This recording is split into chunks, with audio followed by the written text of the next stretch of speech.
Saudara sopir kendaraan taktis Rantis Brimob Bribka Rohmat menjalani sidang etik di Mabes Polri. Sidang akan mendalami terkait teknis saat insiden yang menewaskan Afan Kurniawan. Sidang etik yang digelar Propam Polri hari ini menghadirkan satu terdakwa, Bribka Rohmat, pengendara mobil Rantis penabrak Afan Kurniawan pada Kamis pekan lalu. Menurut Komisioner Kompolnas Hoirul Anam, sidang akan mendalami soal mengapa satu kendaraan taktis dapat berjalan tanpa rombongan dan tetap melaju usai menabrak korban, Afan Kurniawan. Anam menambahkan, sidang etik perlu menggali situasi secara faktual saat peristiwa penabrakan, seperti kondisi massa, situasi di dalam Rantis hingga psikologis sopir.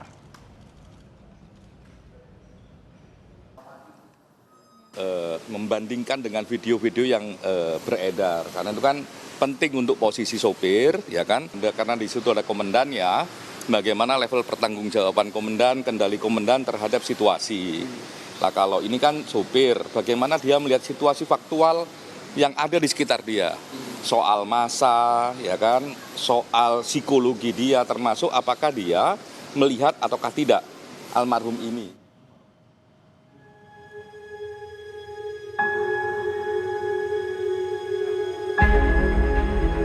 Dua terduga pelanggaran berat yang kemarin disampaikan ini terdapat unsur melakukan tindak pidana. Itu kemarin hasilnya direkomendasikan untuk dilimpahkan yang adanya unsur melakukan tindak pidana ke Barreskrim Polri. Komandan Batalion Danyon Resimen 4 Kor Brimob Polri, Kompol Kosmas Kajuge menangis usai dijatuhi sanksi pemecatan tidak dengan hormat PTDH oleh Majelis Sidang Komisi Kode Etik Profesi Polri. Dalam sidang, Kosmas menjelaskan dirinya tidak mengetahui insiden tragis yang menewaskan sopir ojol Afan Kurniawan saat berada di dalam kendaraan taktis. Ia mengklaim dirinya murni menjalankan tugas sebagai anggota Polri dalam rangka pengamanan aksi unjuk rasa. Sungguh-sungguh demi Tuhan, bukan ada niat untuk membuat orang celaka, dan kami tidak mengetahui sama sekali pada peristiwa dan waktu yang kejadian tersebut.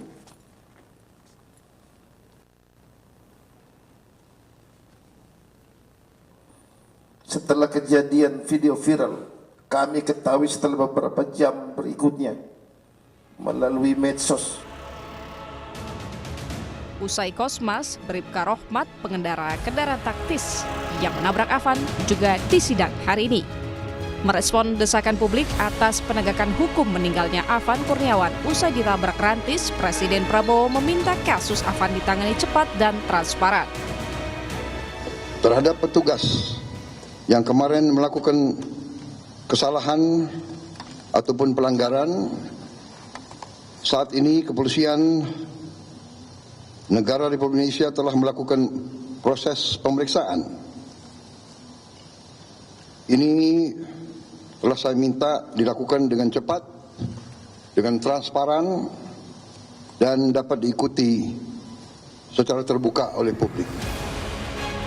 Berdasarkan gelar perkara kasus tewasnya Afan Kurniawan, menghasilkan dua kesimpulan penting, yakni proses di jalur etik dan bagi pelanggar berat dilanjutkan ke ranah pidana. Hal ini dilakukan usai ditemukan indikasi kuat pelanggaran etik sekaligus tindak pidana. Tim Liputan, Kompas TV.